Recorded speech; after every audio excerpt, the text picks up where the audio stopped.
ശൂലപാണ പഴനി പണ്ടോരലയായി കാട്ടിൽ മാരിനീയ മലർമകൾ കടുകൊത്തുകൂടി മുല്ലമോദം കളിക്കുമ്പോൾ ദുഷ്ടനായ ബാണൻ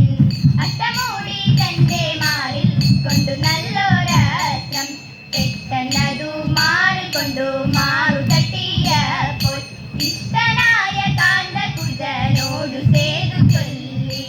പെട്ടെന്നതു കേട്ടപ്പോതു കുളിരുണ്ടായി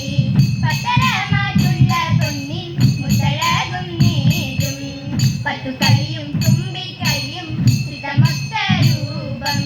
ചന്ദ്രചൂടൻ ഗണപതി എന്ന പേരും നൽകി പണ്ടു പരമേശൻ പാർവതി താരുമായി കൈലാസമാമല കണ്ണുകളിൽ ഒന്നിച്ചു കാനനക്കാരുമായി ഓരോരോ ലീലകൾ കണ്ടും വസിക്കും കാലം അന്നൊരു വിഖ്യാതനുമായി നേരത്തെ കദളിപ്പഴക്കുല കാഴ്ച വെച്ചു കദളിപ്പഴങ്കടി തുന്നികളെല്ലാരും തമ്മിൽ പറഞ്ഞു പിണങ്ങും നേരം കൈലാസം മൂന്നു വരം വെച്ചു വന്നിട്ട് മുൻപിലായെത്തുന്ന വാക്കുപഴം എന്നതു കേട്ടുടൻ വേലായുധൻ മണിദേവി നട കൊണ്ടു വേഗമോടെ മൂഷിക വാഹനൻ വെക്കും മടിയാതെ അച്ഛനെ ചെന്നു വലകു വെച്ചു കദളിപ്പഴം ചെന്നെടുക്കുന്ന നേരത്തെ കൂടെ പിടിച്ചത് വേലായുധൻ വെട്ടിവാലപ്പടി കെട്ടും പ്രസാദത്തിൽ വണങ്ങുന്ന മുറുനിരപ്പടിതയെ തിരിച്ചു പോകാം വിഷ്ണുദേവൻ പ്രസാദിക്കും കൃഷ്ണ എല്ലാം അകന്നു പോയി വിഷ്ണു പരിപാലിച്ചെല്ലാം സ്മരിച്ചുകൊണ്ട്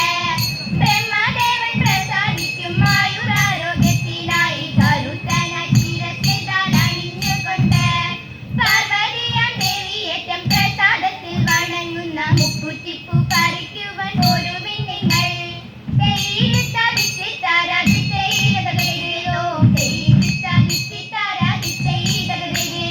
മംഗളം മംഗളം ഗോസരേശ മംഗളം മംഗളം രാമചന്ദ്ര ശ്രീരാമചന്ദ്ര രഘുരാമചന്ദ്ര ഹേമംഗളം നിത്യ ശുഭമംഗളം ഹേമംഗളം നിത്യ ശുഭമംഗളം ഹേമംഗളം നിത്യ ശുഭമംഗളം മംഗളം